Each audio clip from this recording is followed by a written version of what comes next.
The president's ideological commitment to close Guantanamo Bay just doesn't square with the practical necessities of fighting and winning the war against radical Islamic jihad.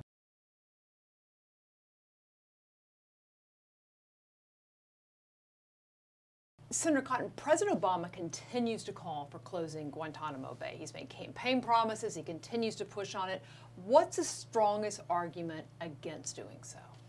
Well, I would say one of the strongest arguments against closing Guantanamo Bay is the fact that the 107 detainees remaining there are the worst of the worst. These are hardened terrorists. There are no innocent people there who are just rounded up by marauding U.S. forces. If you look at the terrorists that we've already released from Guantanamo Bay, there's about a 30% recidivism rate, those suspected or confirmed of having returned to the terrorist battlefield. So we can't release all of these, there's no question about that. But if we bring them to the United States, then we're going to have to house them in prisons, which we don't currently have. It could cost taxpayers almost $1 billion, or we might have to move hardened criminals who are not terrorists from a federal supermax prison to another kind of prison. And they're going to be granted a whole panoply of legal rights that they don't currently have in Guantanamo. So I think it's a very ideological commitment that the president has had from his first campaign, but it's also one that's been repudiated by bipartisan majorities in Congress every year since 2009. So you don't think he has really any standing, that there's no better way to deal with these folks in the way that we're currently doing it right now? No, Guantanamo Bay is not some historical anomaly. It is a wartime detention facility, and it's in an isolated position. It's secure. It allows us to focus our intelligence and interrogation experts on a single place.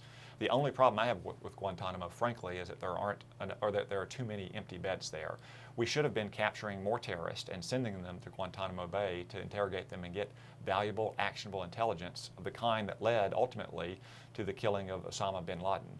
The president's ideological commitment to close Guantanamo Bay just doesn't square with the practical necessities of fighting and winning the war against radical Islamic jihad. What about those who say many of the people that we have there are conspiring, and that by putting them all together in that one place, it may be actually creating more terrorist opportunities and networks in other parts of the world? Well, I personally visited Guantanamo Bay earlier this year. I led a delegation of freshman senators there, and I can tell you that the commanders there are very confident that's not happening.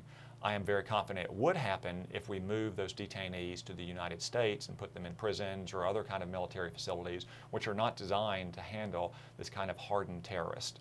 And they could also radicalize the non-terrorist populations around them. So I think the notion that they're plotting and colluding at Guantanamo Bay is simply a straw man designed to support what's at root an ideological commitment detached from reality. Final question for you. President Obama has been known to go around Congress when he can't get his way in Congress. You've already made it clear Congress does not intend to pass any kind of legislation that would close Guantanamo. Are you concerned the president's going to do this on his own? I'm very concerned based on reports from the president's own senior advisors. It would be an extraordinary, extra-legal, and I would say unconstitutional affront to the legislature of our United States and to the American people. The president's power is at the lowest ebb when he acts in defiance of a congressional prohibition. Congress has repeatedly, with veto-proof majorities, prohibited the president from bringing detainees to the United States.